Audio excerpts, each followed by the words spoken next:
और था ना टेलीविज़न था ना रेडियो था, और लोग जैसे ईशा की नमाज़ पढ़ते थे तो सो जाते थे, और जैसे ही फजर की अजान होती तो सब जाग जाते थे। यही हमारा पाकिस्तान था।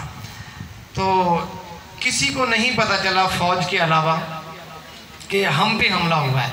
तो जिस तरह सारे के सारे लोग चक्कू के रहने वाले हैं, तो पाकिस्तान की अब भी कहते हैं कि 75% जो आबादी वो एग्रीकल्चर और देहातों से ताल्लुक़ रखती है। तो मोस्टली लोगों को जो जंग का पता चला था वो अप्रॉक्सीमेट 6 बजे, 6:30 बजे, 7 बजे पता चला था। पहले लोगों को रात को जंग का पता ही नहीं चला था। तो जैसे ही जंग का लोगों को पता चला तो उस वक्त पाकिस्तान आज़ाद हुए बामुश्किल 20 साल हुए थे। लोगों की यादें बहुत ताज़ा थी। जिन्होंने अपने अजदाद खोए थे वो अभी उनके ज़ख्म बड़े ताज़ा थे, वो बड़े जज्बाती थे। उन तमाम लोगों को पता था कि हमने ये पाकिस्तान हासिल कैसे किया। अब हमें नहीं पता। स्पेशली मैं समझता हूँ कि मेरे दादाजी थे या जो हमारे जितने भी उस्ताज़ा बैठे हैं, इनके जो अजदाद थे वो इंडिया से ही शिफ्ट हुए होंगे, जिनकी उम्र अप्रॉक्सीमेट 40+ है। जिस तरह आप ऑडियंस बैठे हैं, अब आपके अजदाद तो पाकिस्तानी ही थे, क्योंकि वो जो पार्टीशन के बाद में अप्रॉक्सीमेट आपके अजदाद की पैदाइश भी एक पाकिस्तान की होगी।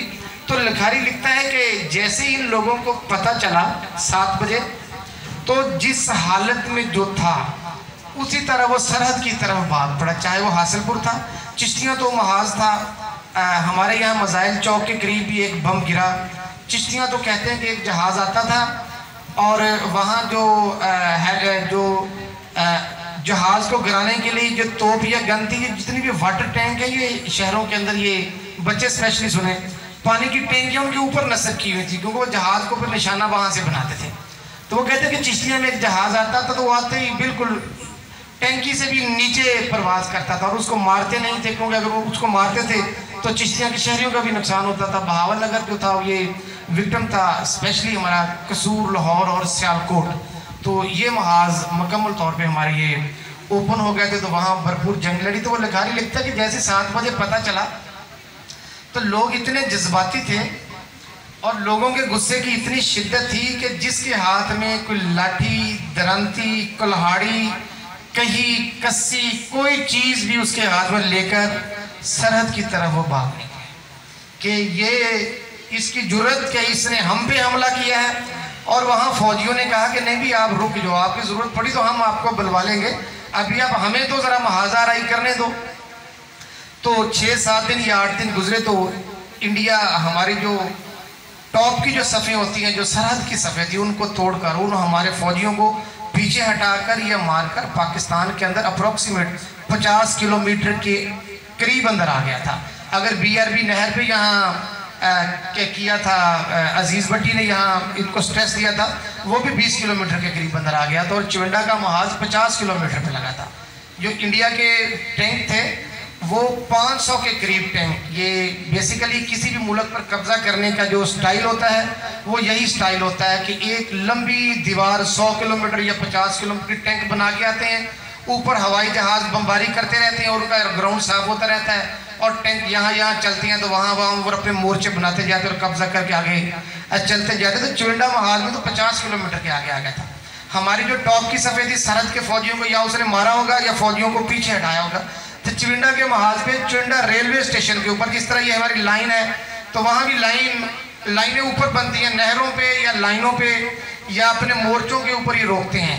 तो वहाँ फिर लाइन के एक तरफ पाकिस्तान की आर्मी लगी चिवंडा महाज के, चिवंडा रेलवे स्टेशन पे, और दूसरी तरफ जो इंडिया के टैंक आ गए। तो वहाँ फिर जंग हुई। तो वहाँ भी जब देखा कि ये हमसे नहीं रुक रहे, कि इनकी ताकत, इनका फिनांस और इनका असला ये हमसे ज़्यादा है, तो उस वक्त हमारे चीफ ऑफ आर्मी स्टाफ थे अयूब खान। अयूब खान फिर खुद चिवंडा महाज पर पहुँचे। ये एबटाबाद के रहने वाले थे। अभी इनके बेटे भी हैं, क्या नाम है उनका, PTI में है मेरा ख्याल, उमर अयूब। अभी आजकल उनके बेटे जिंदा हैं, उमर। तो अयूब खान खुद वहाँ पहुँचे, हमारे चीफ ऑफ आर्मी स्टाफ। जिस तरह आजकल हमारे चीफ ऑफ आर्मी स्टाफ का मुरज़मा बाजवा है, तो वो खुद वहाँ पहुँचे। उन्होंने वहाँ फिर एक स्पीच की। उस स्पीच का रिजल्ट ये था कि हमने हर सूरत इस मुल्क को बचाना है। पहला बम मैं अपने सीने के साथ बांधता हूँ और टैंक के नीचे मैं लेट जाता हूँ। जैसे ही टैंक मेरे ऊपर चढ़ेगा, बम के ऊपर प्रेशर आएगा, बम फट जाएगा और टैंक तबाह हो जाएगा, और फिर मेरे पीछे आओ। और वो टाइम था कि लिखारी लिखता है कि फौज के अंदर मेजॉरिटी पठान थे, हमारे पंजाबी तो जरिया माश या भूख के मरते हैं फौज में जाना स्टार्ट हुए हैं। उस वक्त तो लिखारी लिखता कि मेजॉरिटी पठान थे, पठानों ने कहा कि नहीं हम जाएंगे।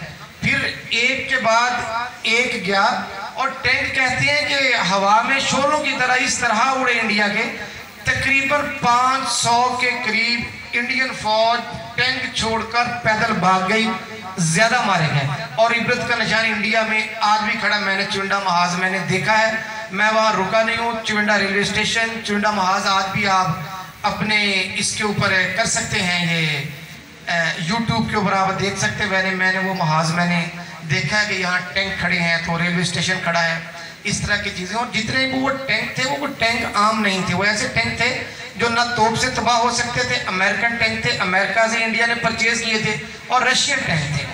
तो वो उनकी मार्केटें भी इतनी ज़्यादा डाउन हो गई, इतनी मार आज तक कहीं भी नहीं पड़ी।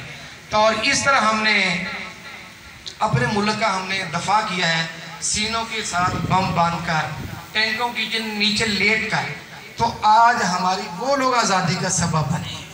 तो हमारी ये पूरी की पूरी जो स्पीच कंपटीशन है, हमारा जो भी कुछ है, तो उसका कंक्लूजन ये है, उसका सदेबाब उसका ये है, उसका एंड ये है कि आज हम अगर आज़ाद हैं तो हमारी आज़ादी के लिए, आज अगर हम अब इंडिपेंडेंट हैं, अपनी मर्ज़ी से हम बातें करते हैं, अच्छा जीते अच्छा खाते हैं, अपने मुल्क के ख़िलाफ़, डेमोक्रेसी के ख़िलाफ़, फ़ौज के ख़िलाफ़ अगर हमें बातें करने पे कोई नहीं रोक सकता, तो मैं समझता हूँ कि इसका क्रेडिट हमारे 1965 के जो जवान जिन्होंने हमें बचाने के लिए अपनी जानें कुर्बान कर दी, और 1947 के अंदर हमारे अजदाद जिन्होंने इस मुल्क को हासिल करने के लिए अपनी किसी चीज़ की कोई फिक्र नहीं, ये सारे का सारा क्रेडिट उनको जाता है। आज अगर हम आज़ाद बैठे हैं तो ये कोई आम बात नहीं, ये बहुत ख़ास बात है, इसके पीछे बहुत कुछ है। तो डियर स्टूडेंट्स, मैं ये तमाम लोगों को कहूँगा कि आप हमारे जितने भी सेक्रिफिकेशन हैं इनको याद रखें और हिस्ट्री को पढ़ा करें। तो स्पेशली पार्टीशन ऑफ पाकिस्तान और ये जितनी भी हमारी जंगें हुई हैं, तो ये मताला आपके पास होना चाहिए। तो ये आपको मुहिब वतन बनाएगा, ये आपको अच्छा पाकिस्तानी बनाएगा।